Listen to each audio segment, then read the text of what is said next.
I am forever comparing the UK versus the US when it comes to points, miles and rewards. But what actually happens when you earn those points and then you fly with the airlines? I wanted to find out. So I'm here in the US and I'm going to be testing out 2 of America's favorite airlines. I want to know, how many lounges do I get access to? Are the lounges even good? What's the food like? What's the service like on board? What's the flight like? What's the conditions of the planes? All of these are questions swirling around in my brain. The condition of this seat is diabolical. And hopefully, by the end of this video, I'll know and you're gonna know as well. So we're kicking it off today in what is quoted as America's friendliest airport, Phoenix, Arizona, flying with American Airlines, and then next, we're gonna be flying with Delta.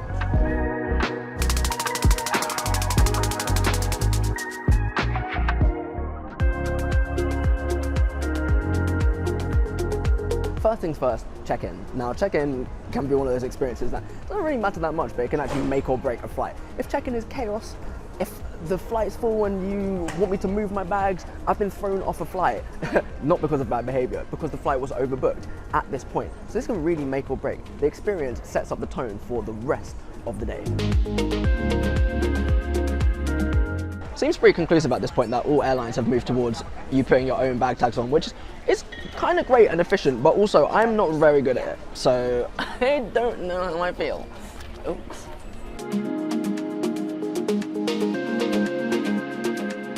You're good.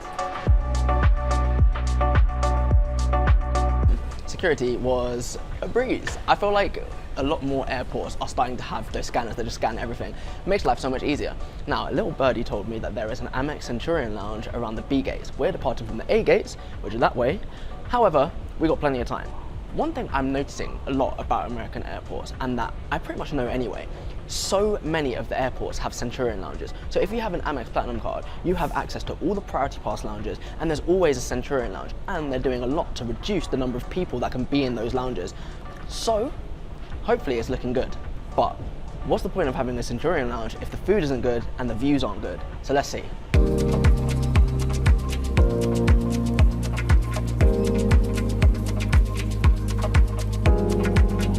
You might be able to tell from the lighting on my face that the views are spectacular.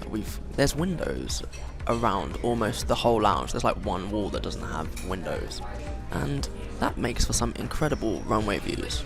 It's not the biggest lounge in the world, but it is a bit like a TARDIS. You go around a corner and there's just more and more.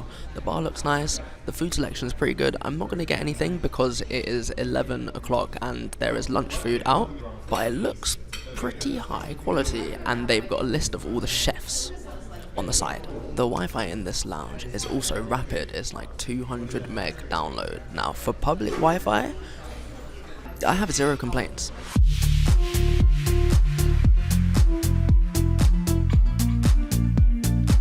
Just left the lounge and heading towards the gate. For our next flight, which is with Delta, we're flying a much more sociable hour for eating. So we're going to try and test out a couple of the lounges and all of the food, so stay tuned for that. But for now, American Airlines. I hear very mixed reviews online, so I'm going to make up my own mind. I just want to give a quick shout out to the American Airlines app, the mobile app. There's so many things I can do through this app that I can't do on a lot of other apps. I mean, I'm sure the British Airways app barely functions. Sometimes I can't see the flights I've booked in there, sometimes I can't book flights. It's like they don't even want my money. American Airlines is giving me my boarding pass, it's giving me all the updates, it tells me where my gate is, it tells me when we're boarding, it tells me when my group is being called. I can add bags, I can upgrade, I can see a wait list if I'm on a wait list. It's clean, it's sleek, it's easy to use, it looks nice. Simple things.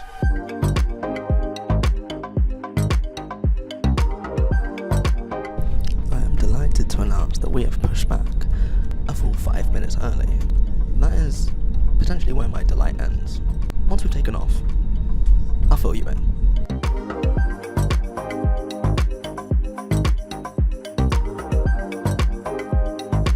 Now that we're at cruising altitude, let's talk about this seat. Seems pretty new, pretty comfortable. Got the headrest here. Works. It's relatively spacious. We're on an Airbus A321neo, a relatively new plane. I have been told with a degree of confidence that a lot of American short-haul narrow-body airplanes have TVs.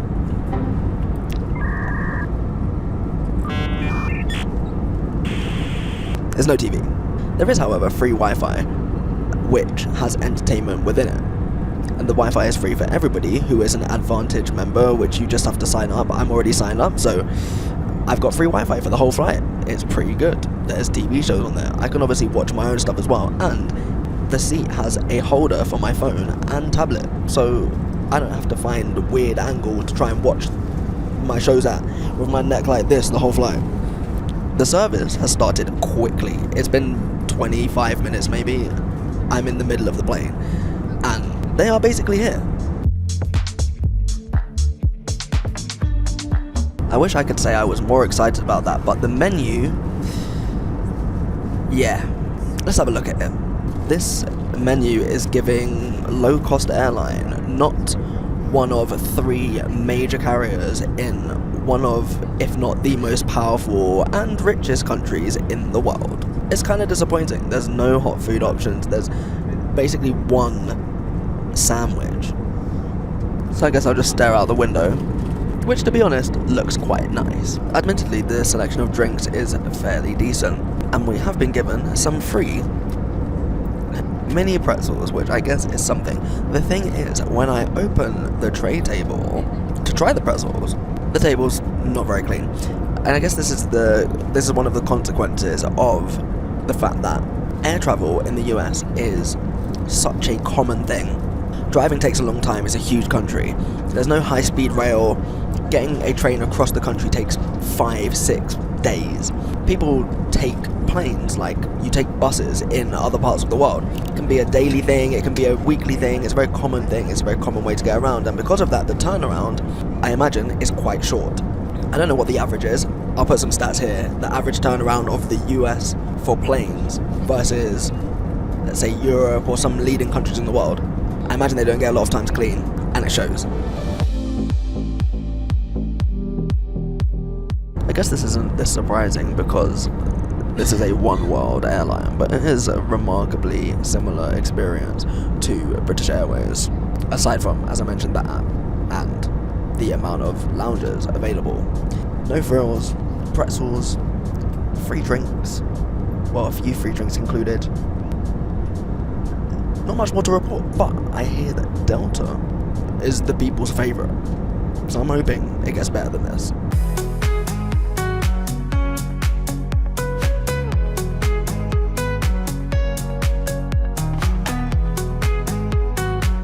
The landing was absolute chaos. Like, we actually landed about an hour ahead of schedule. The problem was the gate wasn't available, so we were just on the tarmac for 45 minutes.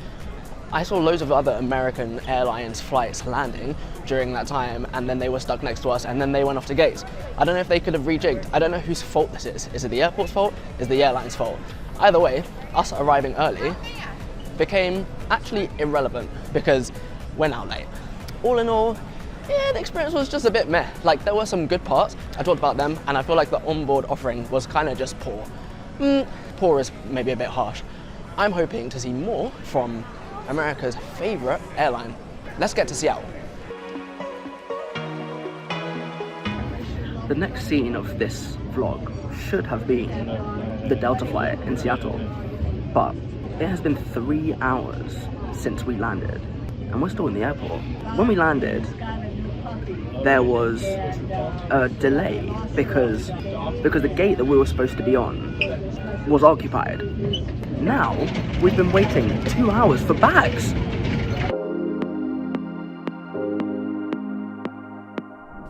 Unfortunately, this still isn't the end of the American Airlines saga, because when the suitcases finally arrived, 3 hours after we landed, my wife's suitcase was broken open with one of the zips from the front missing, just burst off, and was ajar on the conveyor belt.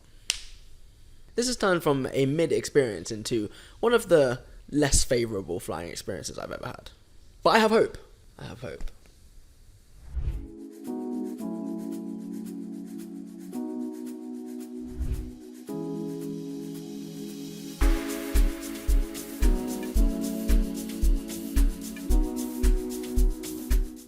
There are a number of lounges that we, as British American Express Platinum cardholders get access to in American airports. One are the Delta lounges, which is a really nice touch, and then of course there are the Amex Platinum lounges. I am going to try and get to both of them in the next 30 minutes.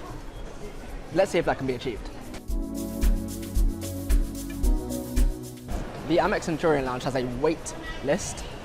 This is the second time that we've encountered this for an Amex Centurion lounge, and it's not surprising that, well, at the time of recording, in just a month's time, Amex is changing the number of guests that you can bring with an Amex Platinum for the Centurion lounge. So you used to be able to bring 2 guests per card, now you can just bring 1, and that is a change that they're making to relieve some of the capacity issues that they've been having with the lounges. So what we're going to do, we've put our names on the wait list. We're going to head to the Delta lounge first, sample that, get some food, we're starving, and then see if we can swoop into the Amex lounge before departure. We're up against the clock.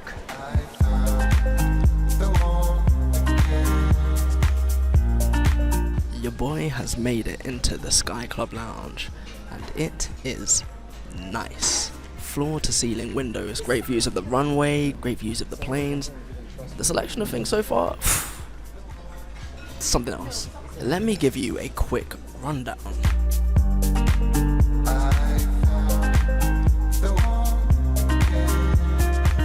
There might not be a lot of food in this lounge, but the food that there is spectacular.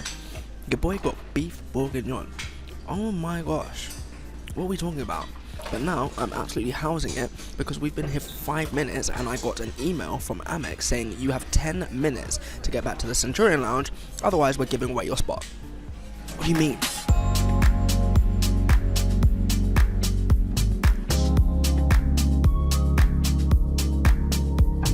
Picked up some chocolate brownie bits on the way out because Kate said they were delicious. I'm going to house them on the way to the Amex Centurion lounge. Ooh.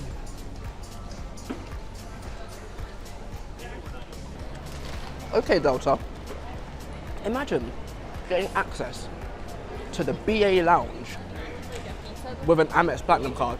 That's what we're talking about here. Unbelievable. We're currently racing against the clock. There's 2 minutes left on the QR code. The lift has been taking forever. I have no idea what happens when the QR code expires. I don't want to find out.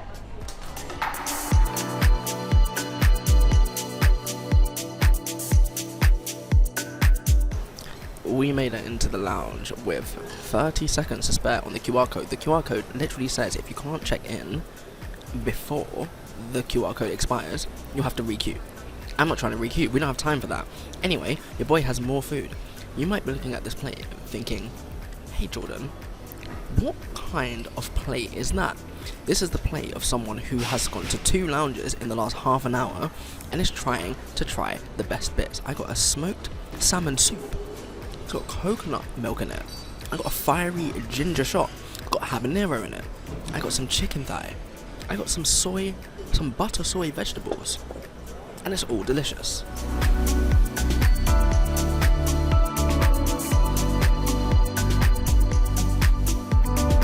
Something that's so interesting being here in the US, we've just spent a week in the Pacific Northwest.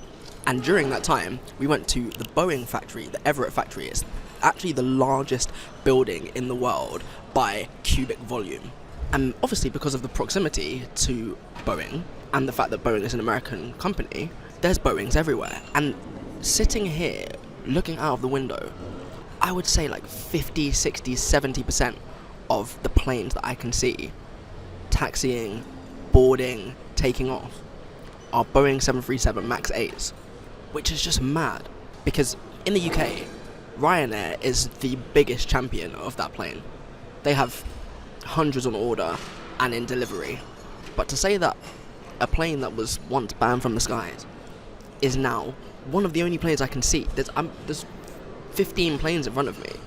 The supply chain from, I'm in Seattle right now, the factory is up the road. They don't make the 737 MAX 8s there.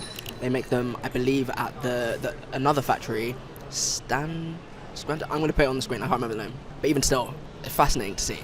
And of course, in Europe, Airbus takes over. I imagine because it's much easier, much quicker to get Airbus from Germany to countries in Europe.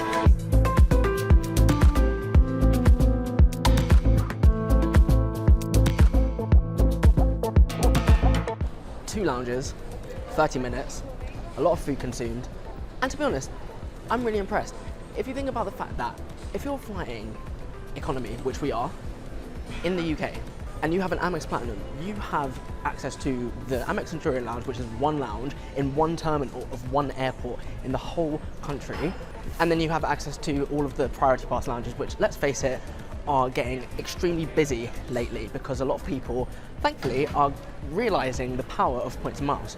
So you don't really have that many choices. Here, you have all the priority pass lounges, and you also have Delta, and you also have Amex Centurion lounges in pretty much every airport. And the quality of the two last lounges I mentioned is unreal. The food was fantastic.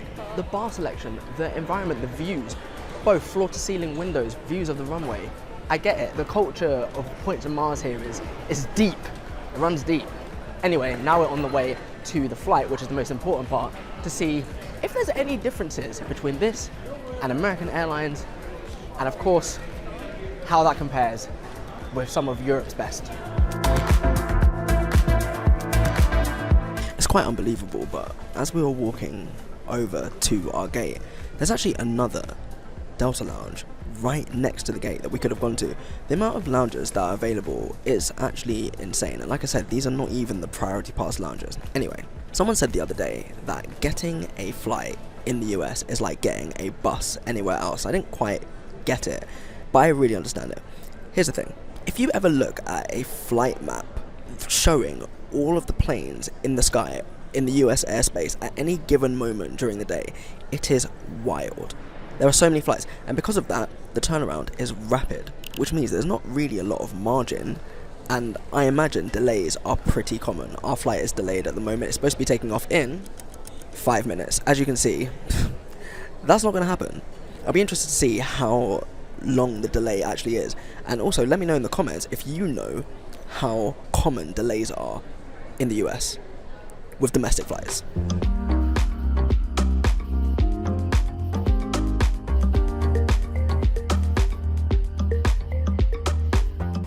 Now that I'm in my seat and there is some Vanessa Carlton playing in the background, let me tell you about the criteria that I'm looking for in today's flight.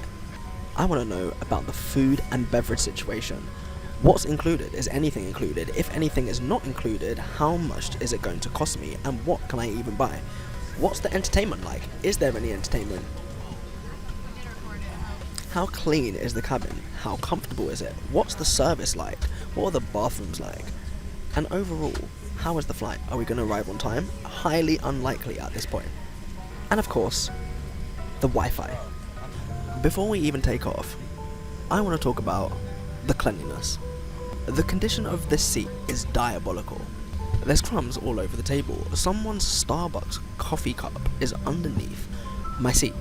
Given that this is a 737 MAX 8, and the average age should be relatively young in comparison to a lot of other planes, I feel like they must have used old seats from their old fleet and retrofitted them into this plane.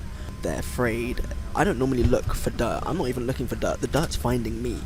It's everywhere. Half of the inside of the cabin is away from the wall. Should I be scared? I don't know. I've never seen that before. The plane doesn't look like it's intact.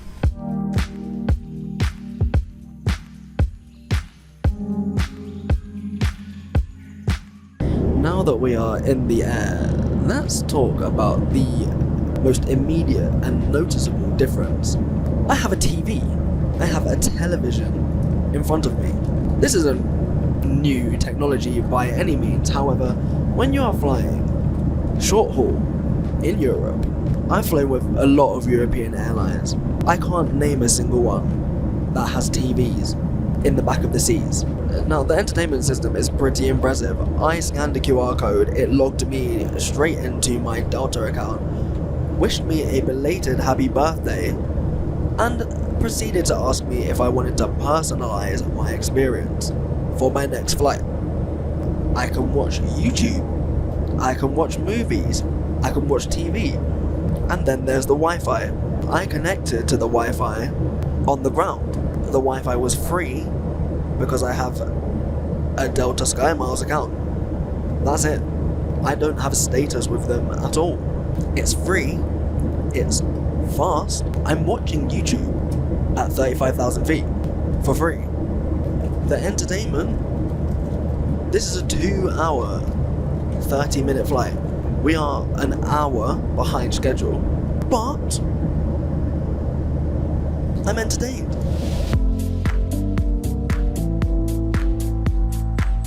The service has been pretty slow. We're an hour and a half into the journey and they just came around. But the crew are very friendly. The actual offering is really interesting. There's 4 snacks that you can choose from that are complimentary. Normally, you just get a packet of something thrown at you and that's that. And it's pretty good stuff. Like, I just had the granola bars, organic and super tasty. I'm surprised. Some of the soft drinks are complimentary as well. Okay. And then there's an array of drinks and food that you can buy, none of which has super outrageous prices.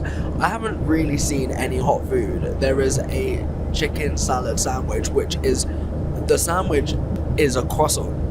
I don't know if that's warm, but if you're looking for hot food, that's not available from what I can see. And also, it looks like if you are in a particular cabin, so if you're in comfort, which I believe is the sort of second tier, or Delta first, there's even more stuff available.